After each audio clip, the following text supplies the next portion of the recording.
Добрый вечер, друзья! Я Петр Цепанин, программа «Просто вкусно», канал Якутия-24. И к нам сегодня в гости пришел Танин Павел. Павел, приветствую и приятно познакомиться. Приветствую, взаимно. Павел – руководитель пресс-службы Якутского водоканала, да, как мне объяснили. И при этом коллега твой по эфиру. Да, и при этом коллега мой по эфиру. И сразу первый вопрос. Как ты, будучи студентом, закончившим прикладную математику, информатику, работал на телевидении, ну то есть как тебя жизнь попросила, и сейчас еще и пресс-служба у тебя. На самом деле история интересная. Можно было отшутиться, конечно, сказать, что мы живем в России, и история с работой по специальности — это редкое явление. На самом деле сам местами виноват, но с другой стороны очень хорошо виноват, потому что меня в свое время отчислили за неуспеваемость в институте. То есть все вот до банального просто. Нужно было искать работу. Сначала начинал с радиостанции местной якутской. И что-то, бац. И Диджейл. Диджейл, ну, RJ называется, радио. Да. И вот как-то случайными событиями я сначала попал, что интересно, вообще меня все помнят больше, наверное, по новостям, но перед тем, как я попал в новости в феврале 2013 года, я с октября 2012 года, со дня якутского телевидения, по-моему, даже юбилейный был год для якутского телевидения, 10 октября 2012 года я вышел первый раз в эфир программы тогда еще «Новый день». То есть утренняя программа «Новый день». Программа, да. Да, до января я там поработал, и в феврале я оказался в новостной службе на стажировке, при том, что там такой был разбег в 2 дня. Мой друг, его тоже отчислили спустя полгода после меня. Друг по несчастью. Друг по несчастью, да. Он, получается, устроился работать в одной из компаний, ну, плюс-минус по специальности. С новым днем у меня закончилось. Я подумал, что надо все-таки дальше продолжать трудиться где-то. И вроде с ним договорился, может быть, приду на собеседование к вам и так далее. Ну, по специальности поработаю. И он мне говорит, условно, послезавтра приходи на собеседование. В этот день мне пишут, ну, соответственно, в день, когда я с ним переговорил, мне пишут из новостной службы шеф-редактор Аликдина Соловьева.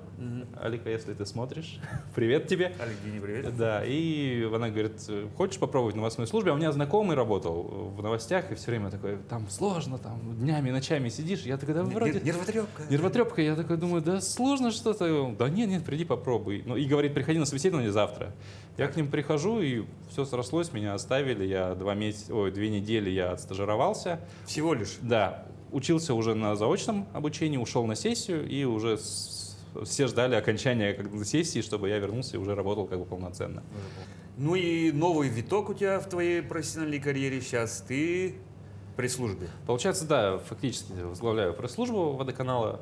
И тоже, да, как бы с одной стороны баррикад, назовем их баррикадами, на другую сторону баррикад. Но это интересно на самом деле, потому что как минимум, когда я работал в новостях, мы всегда, все журналисты, они контактируют с пресс-секретарями, пресс-службами и так далее. И всегда было негодование, там, почему медленно так, да, что как будто вот с той стороны пытаются тебя как-то подловить, что-то утаить. Немножко фильтруют информацию. А потом ты сам, когда начинаешь в этой ипостаси трудиться, ты начинаешь понимать, что, ну не просто так все это было, то есть, понятно, есть какие-то даже до элементарного бюрократические условности, там где-то текст согласовать, что-то, но это все в порядке вещей. Просто ты такой осознаешь, да, был неправ где-то я в своей голове, думая, что вот они там все работать не хотят, что у них там заработа легкая, ну и так далее. То есть мы, как журналисты, мы видим одну грань работы пресс-секретарей, пресс-служб, а все-таки там многогранная достаточно история, потому что есть вещи, которые работают исключительно внутри предприятия. Ну, в нашем случае мы проводим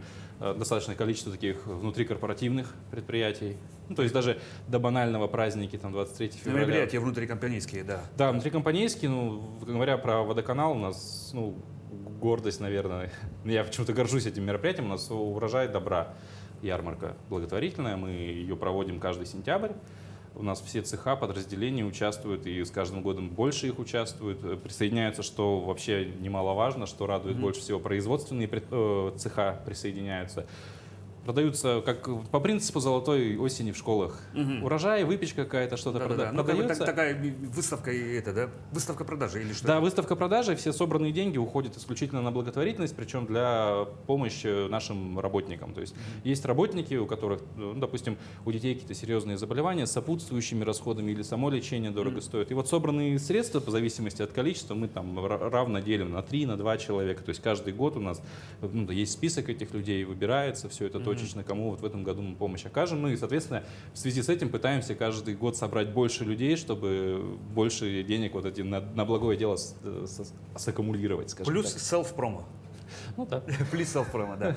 Слушай, ты сколько, уже 2 года же там, да? Получается, третий в этом Третий году. год да. уже пошел. Вот.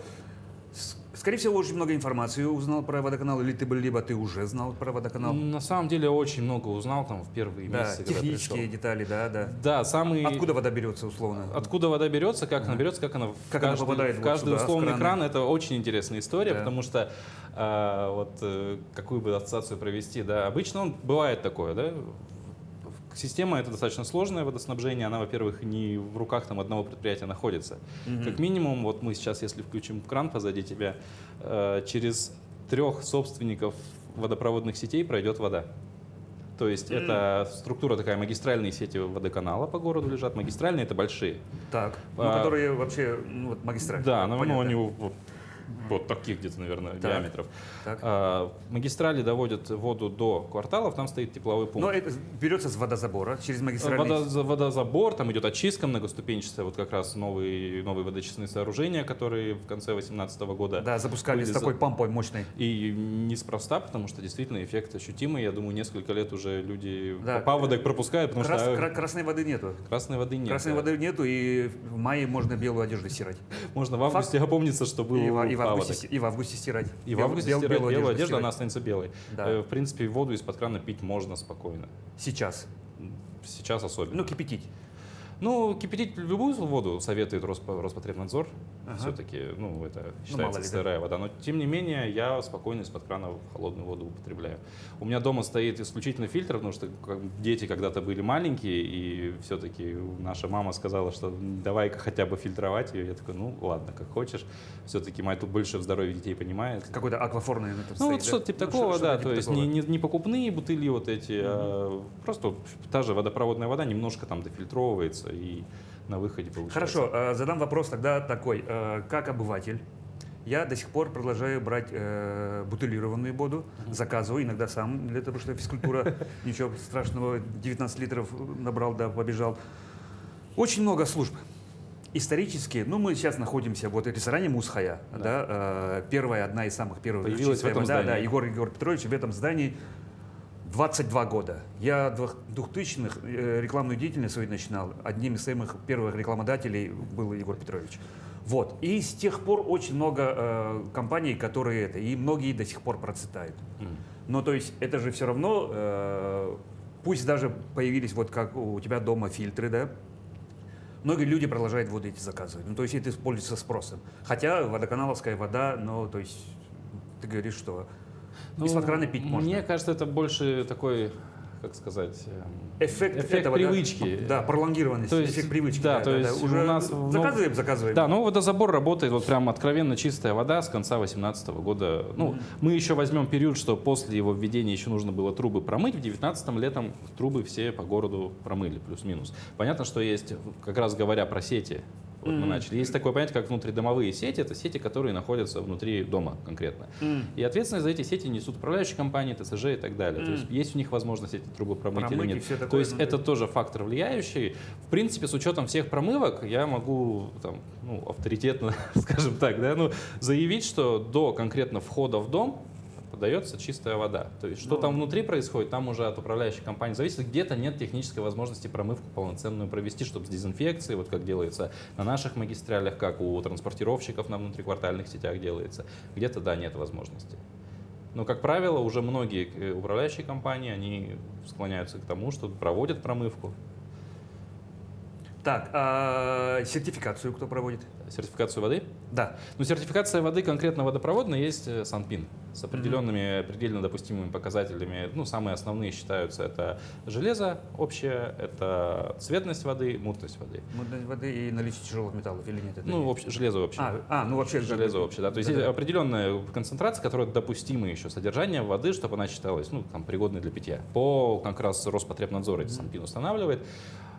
Соответственно, у нас в водоканале имеется лаборатория, которая также базируется в водоочистных сооружениях. Они проводят замеры вот этих показателей в речной воде и показателей после Очистки. После очистки, которая То есть, уже когда в уже город пришла продается. туда. Да. И сравнение идет, да? Ну, сравнение, оно в любом случае идет. То есть, как бы, они должны, ну, они в том числе их задача корректировать добавление вот необходимых реагентов для очистки гипохлорита натрия, сколько нужно ультрафиолета продержать и так далее. То есть, там достаточно сложный такой этот вообще процесс очистки. Они его контролируют за счет этих реагентов и так далее.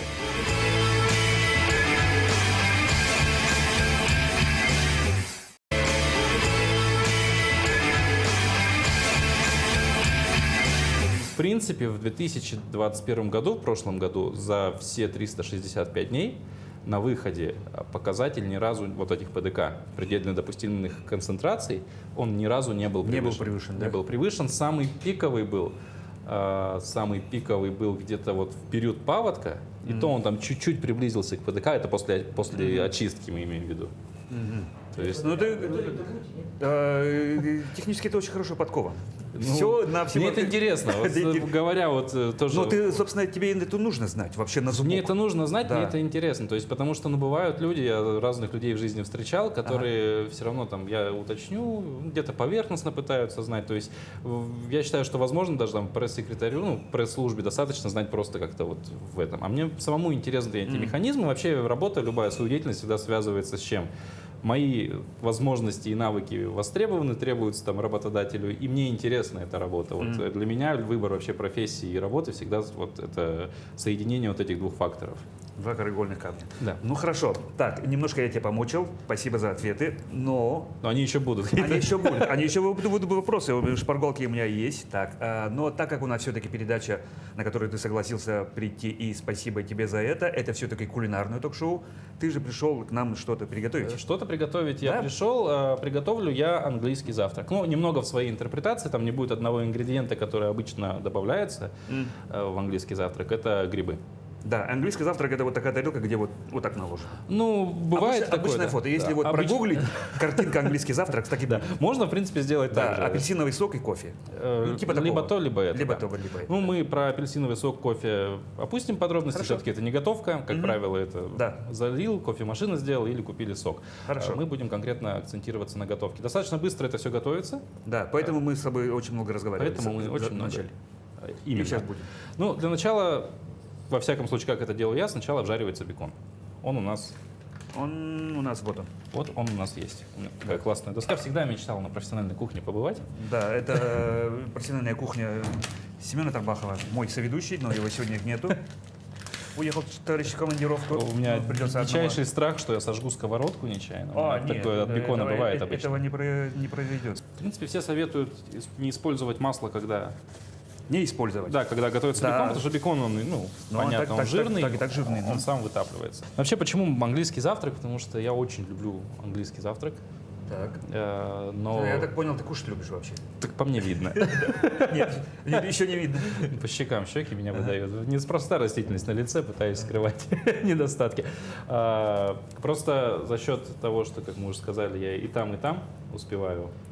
Утром завтрак — это что-то очень быстро, то есть обычная яичница. А английский завтрак я прям люблю. Есть особый день, суббота, когда я в пятницу вечером покупаю ингредиенты, на всю семью готовлю английский завтрак. То есть немного такая там полутрадиция. Раз в месяц это бывает, иногда там раз в 2 месяца. Но что-то из традиционных вот этих ритуалов семейных. Мы начнем прижаривать Так. бекончик.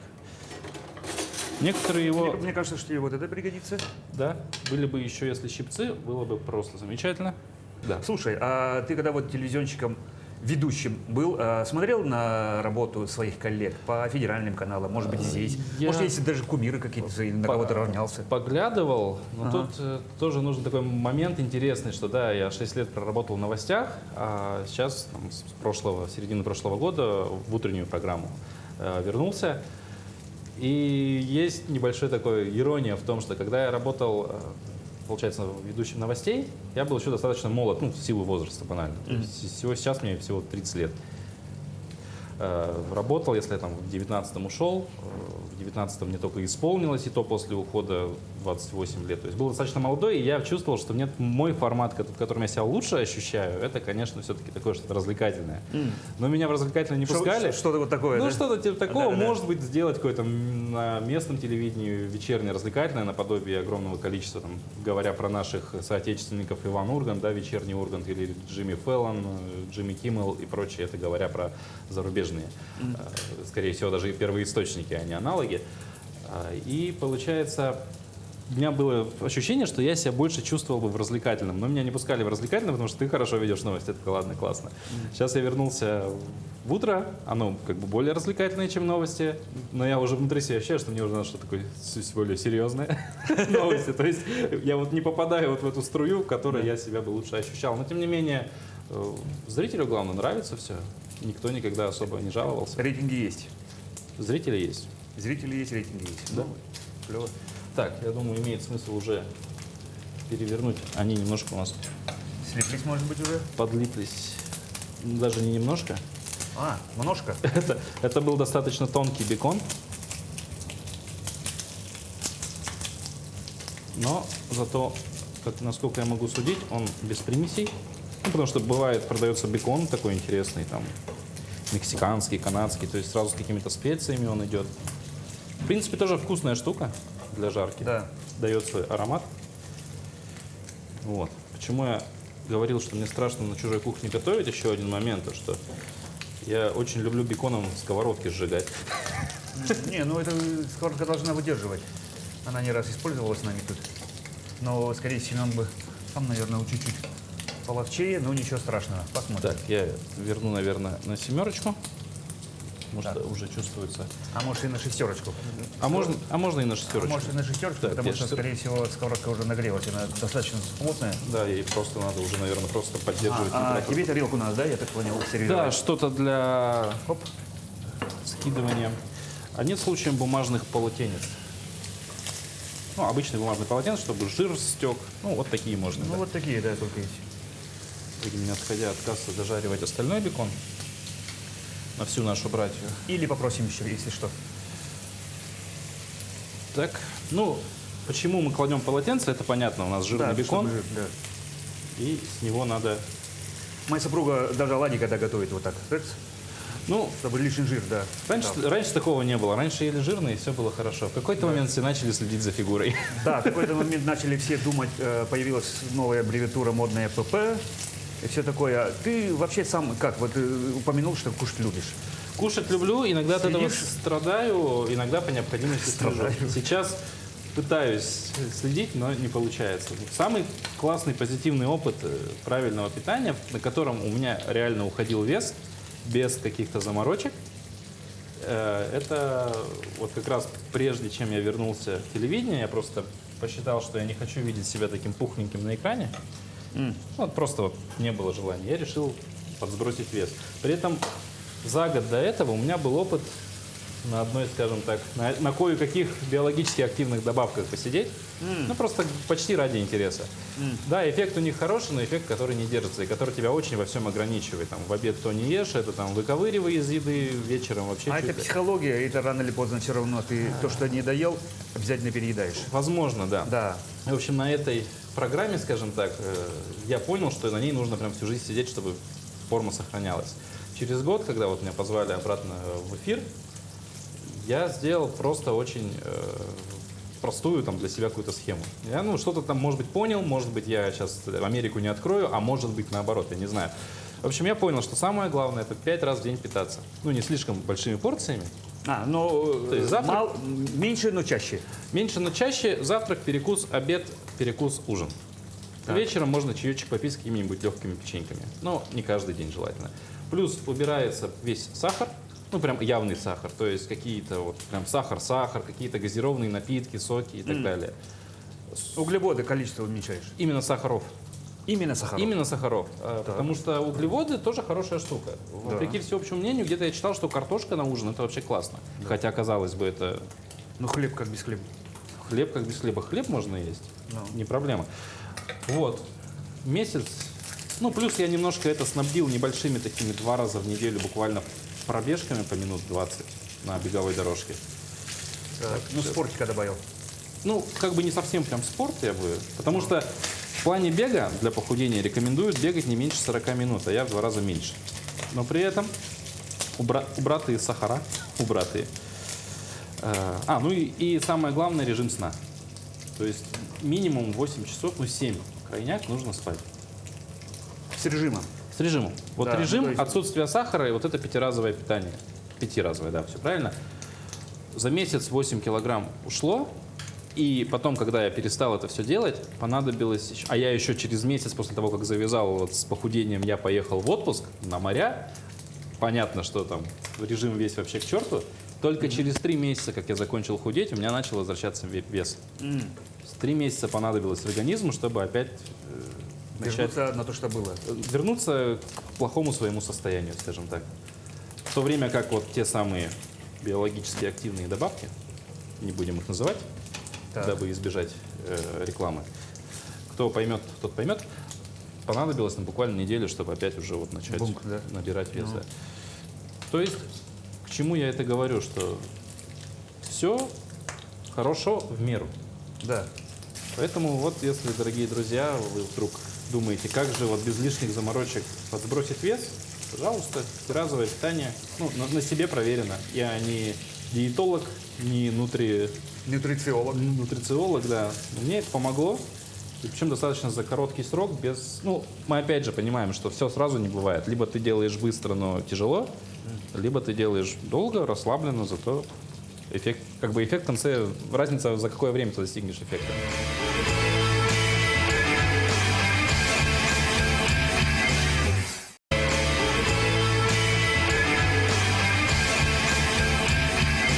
Какой-то бекон у нас подгорел немножко. Немножко, да. Да. Ну, ничего. Но я предупреждал, что такое может быть. Потому что мы ведем беседу, а немножко непривычно готовить в таком ключе. Да. У нас при этом Ну, остается... как будто я тебя отвлекал, ничего страшного. Хорошо. У нас остается немного масла. Ага. Ну, в принципе, можно слить, но оно слишком раскаленное. Я думаю, ПВХ-трубы, они расплавятся очень быстро, поэтому пускай мы это масло используем для чего-то более ценного. Сосиски. Сосиски. Сразу Сосиски. на них. Сразу на них, почему бы, масло уже есть, то же самое масло, только оно, получается, животное. Ага. Мы берем сосиски. Ну, естественно, мы снимаем кожуру. Самое главное в сосисках — это, конечно же, сделать надрезы. Иначе сосиску бомбанет. О, да. Я тоже люблю так делать. Чтобы она вот так, когда жаришь, она так... Да, некоторые делают, Да. кстати, продольные надрезы, Да. тоже можно. А я не люблю так. Чуть-чуть до половинки. Чуть-чуть не доходя до половинки, да? Мы выкладываем. Вот возвращаясь к вопросу, смотришь ли ты на своих коллег, смотрел ли раньше, я катастрофически мало для человека с телевидением связанным смотрю телевизор. С чем это связано? С ритмом жизни или... Мне кажется, это уже норма становится потихоньку. Да. Молодежь все меньше смотрит телевизор. Но при этом очень хорошо заходит контент на том же YouTube, который делают телевизионщики сами. Да. То есть я того же Урганта по большей части смотрю Там. там. Да. Того же Феллона я смотрю. Ты про там. Урганта много упоминаешь. Он, ну, в смысле, как ведущий для тебя? Ну, я прям, наверное, больше со зрительской точки зрения оценю его, а не с профессиональной, потому что профессионально, я думаю, мне еще, чтобы его оценивать, пахать и пахать. В целом неплохо, то есть они делают контент, которого в России никто не делает. Так. То есть мы не будем говорить, что в Америке таких шоу на каждом канале, и все они один как одному, ну, с незначительными изменениями. Но в целом делают контент, который больше никто не делает. Понятно, что там редакторская группа большая, Огромная. огромная. Причем, ну, они же каждый вечер выходят. Так Они что это же, да, каждый колоссальный просто массив информации, чтобы с каждым гостем, чтобы это... Ну, понятно, что там редактура сидит не 1-2 человека, а, возможно, целых 2 кабинета только редакторов. Вот. Но в целом он как ведущий, у него есть харизма, он умеет ей пользоваться. То есть, несмотря на все его как... И шутит к месту. Кто-то однажды сказал, не помню кто, и меня часто я слышу какую-нибудь классную фразу, но не помню, кто ее сказал. Кто-то из тоже не последних людей в индустрии российской сказал, что несмотря на то, что у Ивана Урганта очень большое наследие в виде родителей, а мы знаем случаи вообще в жизни, ну не только там шоу-бизнес, какие-то знаменитые люди, что когда родители за счет своего влияния там куда-то вот людей протолкнули, да. Пропихнули, То есть и сказали, что даже если его и протолкнули, у него есть свои данные, которыми он пользуется. Да. То есть банально они просто ускорили путь там, к успеху. То есть он, в принципе, как самостоятельный человек, он... Ну, с другой стороны, я реализован. помню, как он, ну, отвлечемся, да, я помню, в 2000-х начинал он с MTV. Да, Было. когда еще Вася Стрельников был, когда Шеллес, Камолов, они там ведущие были виджеи, Ургант начинал MTV, потому что я знаю, мы вещали MTV. Начало 2000 года. Элементарно, он был в улице разбитых фонарей. Да. Эпизод какой-то исполнил, причем даже не сам себя озвучил. Поэтому, да, он долго шел к этому, Да. он пришел. Только порадоваться за человека можно, похвалить. Так, ну я думаю, мы можем убрать сосисы. В конце Павел, концов. расскажи о своем увлечении. Хоккей. Ну вот Мне сказали, что ты хоккеист. в хоккее я вообще с детства... Там какая-то ночная лига же, это, по-моему. Да, ночная лига, сейчас там 3 лиги есть у нас. Как высшая, там играют прям вот совсем крутые ребята. Первая лига, там играет молодежь от 18, ну, с небольшими ограничениями, нет силовой игры. И не допускаются люди, которые там профессиональный хоккей играли именно в лигах, где-то уже были засвечены, на каких-то профессиональных турнирах и так далее. И есть вторая лига, там играют люди 40+. Вот это, наверное, прелесть любой любительской истории, когда уже есть понимание, что вы, в принципе, куда-то там вот, ну, то есть время стать профессиональным КХЛ игроком у тебя уже прошло, Увы, да. увы, но Да. ты при этом у тебя жесткий вот этот огонь, что ты все равно играешь в хоккей хотя бы так, хоть где, хоть... Я уверен, что если закроют Ледовый дворец, они выйдут на озере, будут играть, им будет все равно, они играют, идут и так далее. Вообще, я сам в хоккей играл с 6 лет. Меня в 6 лет Вы, перевели. Родители отдали, и ты пошел. Да, получается. меня родители отдали, это был 90, если 6 лет, это был 97-й год. Полярные волки, наверное. Полярные волки, это название пришло позже, мы тогда назывались просто Элейботер. Элейботер. В честь Ледового дворца. Ну, имеется в виду одноименно с Ледовым дворцом, понятно, что не в честь Ледового дворца, а в честь героя эпоса якутского. Вот, с 6 лет, я 8 лет до 14 откатался, мы ездили на соревнования дальневосточные, Приморье и так далее, побеждали. Когда-то проигрывали. Но это было интересно. Потом просто у меня какой-то, может быть, стимул пропал, интерес закончился, и ну, я перестал заниматься. Спустя определенное количество времени, в 2017 году, у меня встал выбор чем-нибудь заняться интересным. На самом деле здесь немножко связь с тем, что я со своей нынешней супругой начал встречаться. Она такая, что-то на сноуборде катается, я такой, я на лыжах буду кататься. И тут мне бац подсказывают, что у нас в хоккей, оказывается, играют. Я такой, лыжи или хоккей? Она говорит, хоккей, конечно. Я такой, ну логично, я же уже умею в это все играть. И вот с 2017 года я в команде «Метеор», пытаюсь что-то делать, ну, как бы хоккей командная игра, в этом Да. ее прелесть, поэтому ты один там ничего не сделаешь никогда. Если игру ставят на одного человека, это очень плохая команда.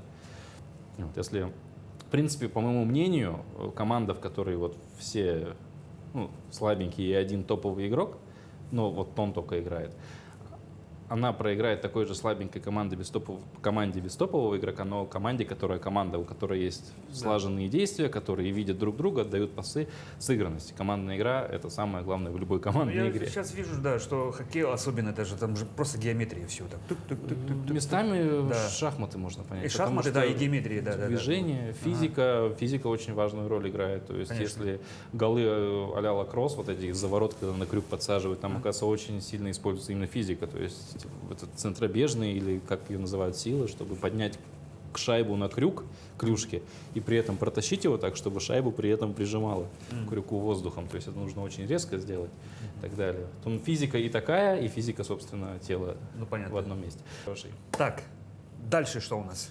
Дальше что? У нас есть бекон, у нас есть сосиски. В принципе, из жарки осталось две вещи. Это яйца и хлеб. Но хлеб, опять же, жарится опционально. Кто-то любит тостом таким. Ну, если есть тостер, это облегчает все. Да, Да. Вот, поэтому мы сейчас начнем, наверное, яйца. с хлеба. С хлеба? Да, потому что на нем масла не нужно. Ага. А, просто погреть и все. Просто погреть до какой-то вот небольшой корочки, скажем так. Мне сказали, что вы воспитываете двойняшек. Да. Да? Тяжело? Причем разнополых. Разнополых. Да, это вдвойне тяжелее. Но я считаю, что по градации все-таки самое сложное — это когда погодки. Да, но это, мне кажется, самая вышка именно по трудности с детьми.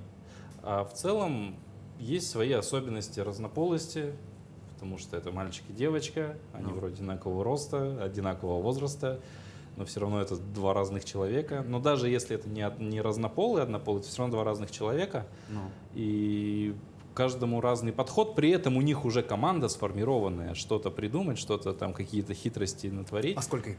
Сейчас уже 3 полных, да, 3. Ну так они уже и вовсе и бегают, и ходят, и Они разговаривают. бегают, они творят беспредел, у них есть свое И команда ОПГ. еще.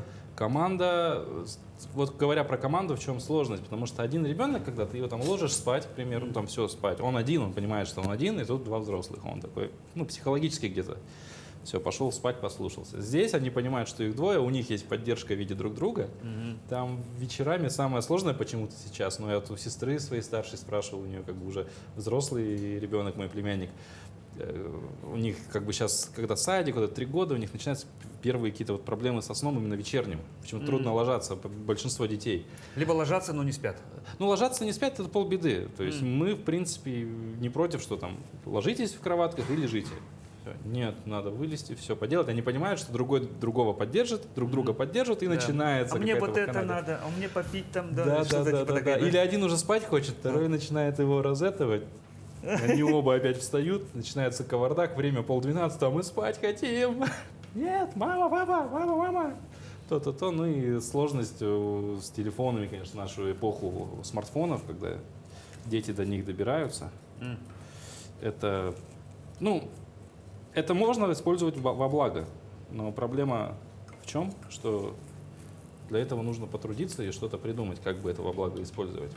Мы, к сожалению, все взрослые слишком заняты своими взрослыми делами. Но в целом это очень, с одной стороны, рутинная история, с другой стороны, это очень забавное, веселое, интересное, непередаваемое ощущение, потому что каждый день какие-то приколы, смотришь, как у них что-то новое получается, всегда радуешься. Может быть, визуально это не видно, вот эта радость какая-то, но ты внутри понимаешь, типа, Недавно дочь тоже, Олимпиада началась, она смотрела фигурное катание, прям сидит вот так вот и болеет, и заявила, что она поедет на Олимпиаду и привезет медаль. В 3 года заявила. Поэтому дети — это весело. Это То есть забавно. семейно следите за Олимпиадой?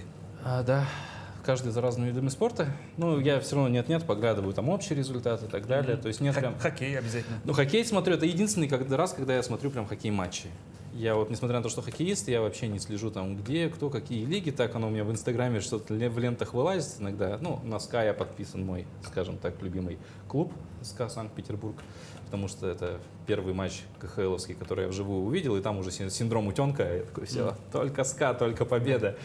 А так особо не наблюдаю. На Олимпиаде, конечно, смотрю со всей страной, вероятно. Я помню этот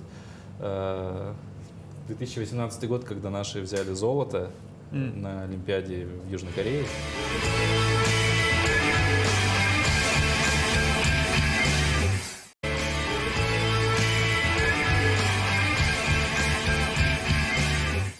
Там тоже был замечательный момент. Поехали в отпуск, месяц жили в Петербурге. Когда в самом конце сравняли. Когда в самом конце Никита «Золотая ручка» Гусев, вот эта неудобная рука. Сначала об голову забил немца, об шлем. Там творилось невероятное, но самое главное, что мы жили, в отпуск поехали, жили в Петербурге, на 23-м этаже, сняли квартиру-студию, так просто как пожить месяцок.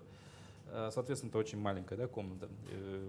И труба канализационная в туалете тоже находится близко, ее слышно. И когда наши в овертайме забивают гол, просто по этому стояку по всему дому прям слышно вот этот гул. Это один дом конкретно взятый. Я представляю, что творилось в этот момент со страной. Капризов проснулся звездой. Там многие, по-моему, и Гусев в том числе. И Гусев в том числе, да. Сейчас Гусев, по-моему, есть в команде же, да? В команде он есть, я его и называю Никита «Золотая ручка». Так, и масло уже, в принципе, готово. Нам нужно 2 яйца, наверное. Такую стандартную историю сделаем из 2 яиц. Так. Получится ли у меня сделать красиво?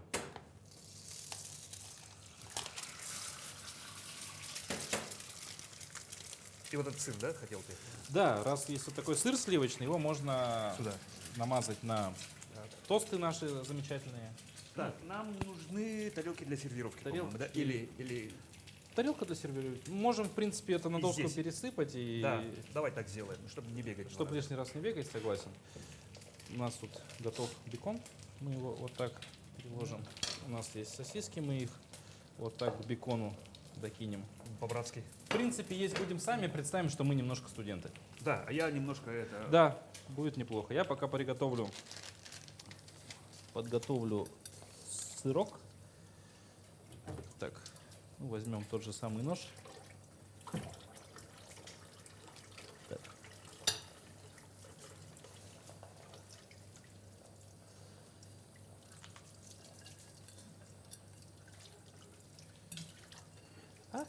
У меня сыр весь крошится.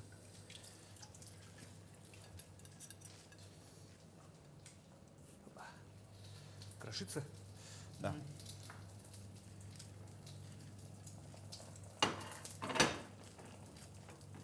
Ну, яичницу, естественно, там солить по вкусу, перец добавлять и так далее. Ну, мы можем и без соли сделать. Достаточно у нас бекона, он соленый, сосиски, возможно, тоже немножко подсоленые. Чем мне нравится готовить яичницу и почему, кстати, возможно, интуитивно я выбрал этот рецепт, потому что любое кулинарное шоу предполагает, что рецепт понятен. И здесь, в принципе, ни в одном процессе не используется вот эта фраза «готовить до готовности». Где эта готовность, никто не знает. Никто не знает, Я да. смотрю, чтобы узнать, где эта готовность. Да. Вот. Яйца, в принципе, готовить умеют все, сосиски пожарить, ну вот немного прихватились, корочка где-то больше, где-то всё, меньше. да. Да, бекон тоже кто-то зажаривает его до хруста, кто-то просто прижаривает, чтобы была золотистая такая окраска, потому что когда он просто немножко прижарен, он обычно мягкий остается. Там уже кому как нравится.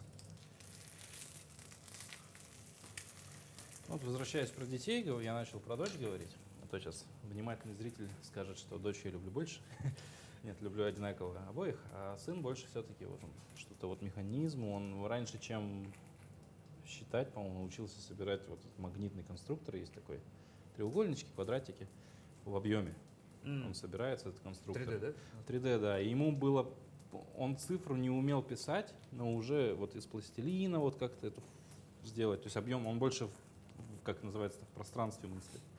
Ну, тоже смотришь такой, наблюдаешь, они такие разные, у всех свои какие-то приоритеты, при этом вот такой менее спортивный. Дочь, наоборот, там, что-то хоп-хоп, да, он там будет, наоборот, посидеть, вот что-то мозгом подумать больше. Ну, девочки же чуть-чуть раньше развиваются. Ну, физиологически говорят, Физиологически, что да, да. но даже Чуть-чуть. в интересе видно, потому что сын вот сейчас, опять же, он с телефоном, и мы вот однажды пришли в гости к друзьям, тоже у всех дети, и все дети, в общем, с одним ребенком и толпой сидят, толпа детей с одним телефоном смотрят, а дочь увидела стенку, ну, детскую, там, лесенка, канатик, а кто-то из взрослых сказал, без взрослых здесь нельзя, а мы все в другой комнате сидим, там телевизор смотрим, новогодние праздники как раз. Она подходит, папа, отведи меня в детскую комнату. Я думаю, ну что, сама дойти не можешь. И она приходит и вот на эту лесенку смотрит. Я понять не могу, все, я тебя привел, иду обратно ко всем. Опять, папа, отведи меня в детскую комнату. И потом до меня дошло, что она услышала, что со взрослыми только можно. Она меня вот звала, чтобы я рядом стоял, она могла лазать. То есть ей интересно намного. В то же время, как другим детям в телефоне посидеть, ей интереснее. Вот, прям есть интерес. То есть, получается, ну, как холерик и меланхолик. Ну, что-то типа такого, да? Ну, По характеру или как? Ну, мне кажется, характер на это не влияет, и меланхолик может быть спортсменом, Иногда ягозой, да? да, и холерик может быть таким человеком, который там сидит какими-то вещами такими больше ручными занимается. Просто именно интерес. Так, ты яичницу как любишь? Больше, чтобы еще жиденькая оставалась или прям? Вот так. Хорошо, тогда мы раз, немного еще масла я, Еще, да? чуть-чуть. И давай еще 2 яйца сделаем, Да. чтобы у нас получилось 2 полноценные порции.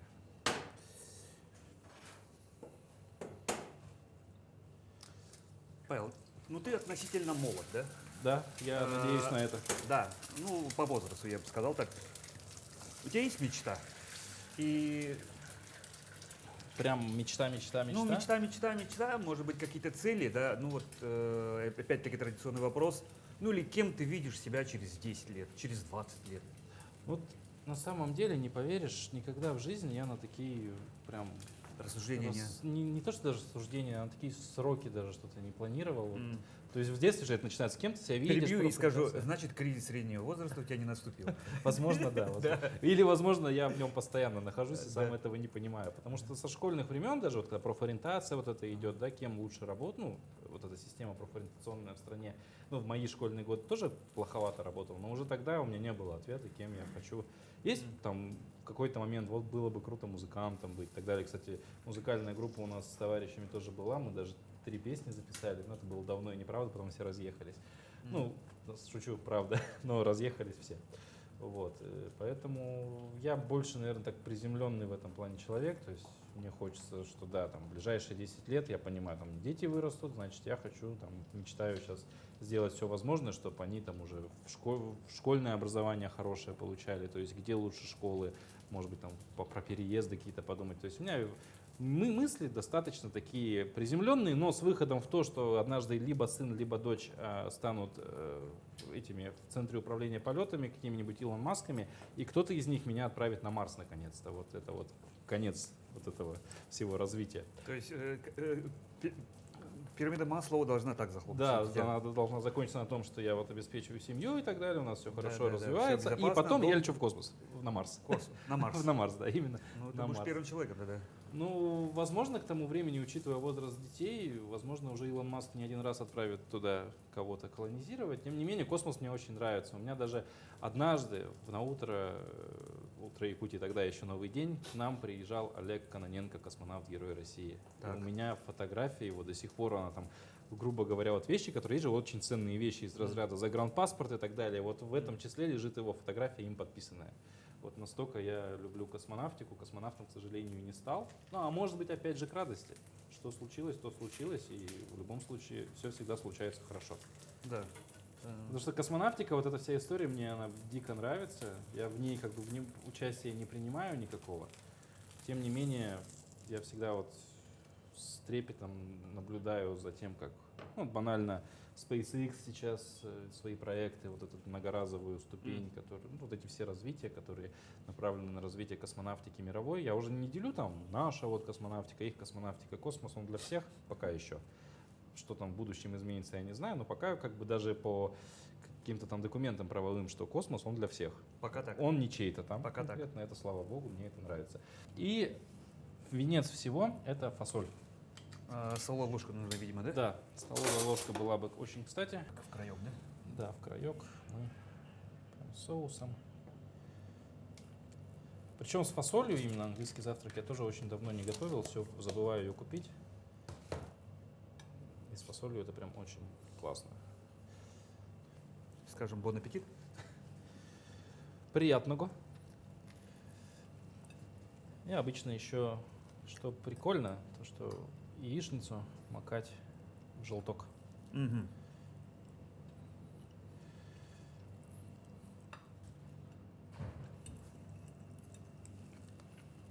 Я открыл для себя новые вкусные сосиски. У нас уже практически вечер. Программа будет вечером выходить. Ну, это А все-таки... мы утренний еду кушаем. Ну, я думаю, в Англии сейчас как раз завтрак. Кстати, да. Павел, хочу сказать тебе спасибо, Да. что был гостем передачи нашей. Благодарен, что Да, такой и, кухня. конечно, да, пару слов нашим телезрителям, твоим телезрителям. Ну, самое главное, смотрите телеканал Якутия-24 во всех его ипостасиях, потому что на YouTube мы тоже есть. И можно посмотреть в любой момент. Во-вторых, ну, весна близко, пусть тепло у вас будет на душе, в сердце, в доме уют, гармония в жизни, опять же. Ну, мужчин с наступающим 23 февраля, если мы выйдем раньше. Где-то так. Где-то так. Ну, Плюс-минус, да. ну, а женщины, я думаю, в любом случае попадут с наступающим 8 марта. Пусть женщины, особенно у вас, тоже всегда все будет весна на душе в любое время года, дня и ночи. Павел, спасибо еще раз. А я Петр Цепандин. Программа «Просто вкусно». Якутия-24. Потихоньку уходим за кадр. Покушать. Да, продолжать кушать.